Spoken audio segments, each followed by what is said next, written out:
The New Testament in a year, with Psalms and Proverbs. Day 66, Matthew 20, verses 17 to 34. Jesus speaks a third time about his death. As Jesus was going up to Jerusalem, he took the 12 disciples aside and spoke to them privately as they walked along. "Listen," he told them, "we are going up to Jerusalem, where the Son of Man will be handed over to the chief priests and the teachers of the law. They will condemn him to death and then hand him over to the Gentiles, who will make fun of him, whip him, and crucify him. But 3 days later, he will be raised to life." A mother's request. Then the wife of Zebedee came to Jesus with her 2 sons, bowed down before him, and asked him for a favor. "What do you want?" Jesus asked her. She answered, "Promise me that these 2 sons of mine will sit at your right and your left when you are king." "You don't know what you are asking for," Jesus answered the sons. "Can you drink the cup of suffering that I am about to drink?" "We can," they answered. "You will indeed drink from my cup," Jesus told them. "But I do not have the right to choose who will sit at my right and my left. These places belong to those for whom my Father has prepared them." When the other 10 disciples heard about this, they became angry with the 2 brothers. So Jesus called them all together and said, "You know that the rulers of the heathen have power over them, and the leaders have complete authority. This, however, is not the way it shall be among you. If one of you wants to be great, you must be the servant of the rest. And if one of you wants to be first, you must be the slave of the others. Like the Son of Man, who did not come to be served, but to serve and to give his life to redeem many people." Jesus heals 2 blind men. As Jesus and his disciples were leaving Jericho, a large crowd was following. 2 blind men who were sitting by the road heard that Jesus was passing by, so they began to shout, "Son of David, have mercy on us, sir." The crowd scolded them and told them to be quiet. But they shouted even more loudly, "Son of David, have mercy on us, sir." Jesus stopped and called them. "What do you want me to do for you?" he asked them. "Sir," they answered, "we want you to give us our sight." Jesus had pity on them and touched their eyes. At once they were able to see, and they followed him.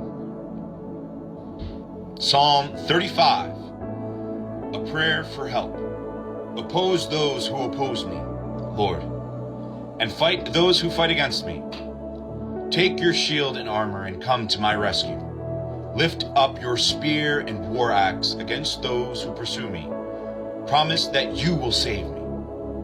May those who try to kill me be defeated and disgraced.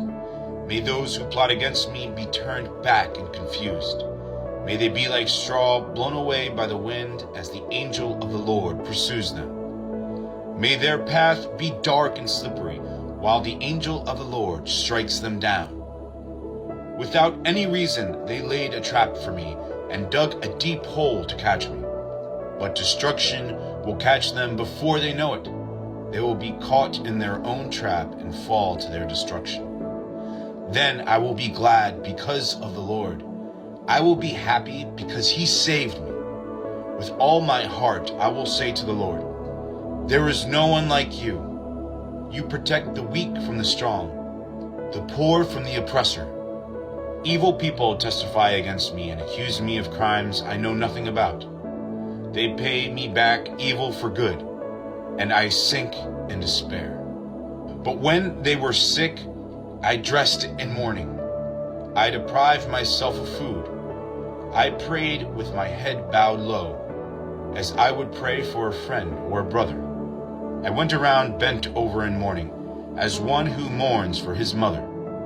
But when I was in trouble, they were all glad and gathered around to make fun of me. Strangers beat me and kept striking me. Like those who would mock a cripple, they glared at me with hate. How much longer, Lord, will you just look on?